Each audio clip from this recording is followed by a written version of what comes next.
Pra minha surpresa, trabalhou 2 dias consecutivos, ele não é de publicar texto todos os dias. Ambos os textos, ele não tá defendendo o Bolsonaro, mas ele tá criticando como as coisas estão acontecendo e se desdobrando.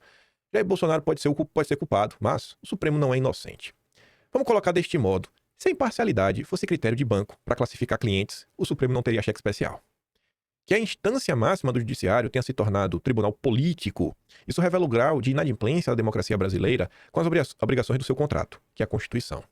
Direito é forma, rito, fase, é, assim, processo. Daí o seu nome. É por esse devido processo legal previsto no contrato que se tenta depurar ao máximo o fato em julgamento da parcialidade dos julgadores. Formas, ritos e fases foram simplesmente ignorados nos sucessivos inquéritos abertos de ofício pelo Supremo. Cancelaram-se processos. O que há é a parcialidade em estado bruto de juízes sumários. O que há é arbitrariedade. Ignorar o devido processo legal, julgando e condenando sumariamente Bolsonaro sem possibilidade de apelação, assim como sentenciar uma cabeleireira a 14 anos de prisão por ter pichado uma escultura com batom, é encarado pelos ministros do Supremo como um mal menor a ser praticado em nome da defesa de um bem maior, a democracia. É uma falácia maquiada por uma imprensa que perdeu o respeito por si própria e por isso perdeu o respeito dos cidadãos. Menos mal, né? Menos mal, assim, fez uma autocrítica. Nós aqui, o consórcio, somos parte nesse processo, né? É quem tá pegando essa situação, né? Botar assim, uma maquiagemzinha pra ver se colou, tentar trazer parte da população ao papel que tá acontecendo.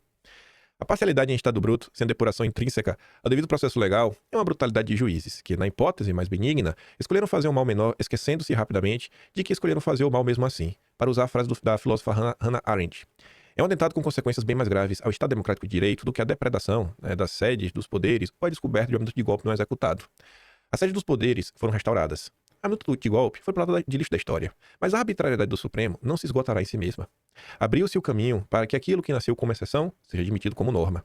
Sempre que juízes se derem o direito fora do direito, direito político e arbitrário, portanto, de achar que feriu pela base da democracia a sua justiça é a melhor forma de salvá-la, é o suposto mal menor transformado em úlcera. Jair Bolsonaro pode ser culpado, mas o Supremo não é inocente. E aí, no dia seguinte, lá veio o Mário Sabino de novo, ontem. O julgamento de Bolsonaro é uma chatice.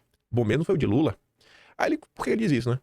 É uma chatice incomensurável ter de comentar o julgamento de Bolsonaro. Por quê? Porque todo mundo sabe que é um processo político. Todo mundo sabe que nenhum pedido da defesa será aceito. Todo mundo sabe que ele vai virar réu. Todo mundo sabe que ele vai ser condenado, uma pena equivalente a um matador. Não tivemos nem direito ao plenário do tribunal, que poderia garantir alguma emoção. Nem isso. No julgamento de Lula, ele teve direito a se defender nas várias instâncias. Ao contrário de Bolsonaro, o final era previsível, mas havia margem para o drama, e nós, jornalistas, nos alimentamos de dramas, assim como as hienas se alimentam de carcaças. Exemplo de drama: aquele julgamento de habeas corpus preventivo no Supremo 2 dias antes de Lula ser preso em abril de 2018. Quando, gostei dessa parte aqui, ó, quando os pretorianos mandaram um recado aos ministros para que não sacassem da jurisprudência de ocasião e assim livrassem o petista da cadeia. O placar de 6-5 manteve a adrenalina alta até o último momento. Ainda foi 6-5, né? Galera, quase eu lembro desse dia, rapaz. Mas fala assim, será, velho? Será que os caras vão fazer isso? Foi um 6-5. Agora, o máximo a que podemos almejar é um pedido de vista do Fux, né? Da mesma forma que ele fez em relação a Débora. É improvável que Fux peça vista, porque isso significaria carimbar a obra magna de você sabe quem. E aí o Mário Sabino diz, né? E parece, né, que todos na corte se pelam de medo do ministro. Mas ainda que o julgamento seja suspenso por ação de Fux, a coisa só servirá para adiar o desfecho mais antecipado do que final de novela.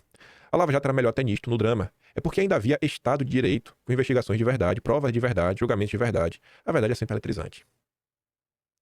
Você vê que do início até o fim, o Mário Sabino, se você pega o texto dele, as afirmações que ele coloca, e você acompanha, você vê, cara, não é um bolsonarista.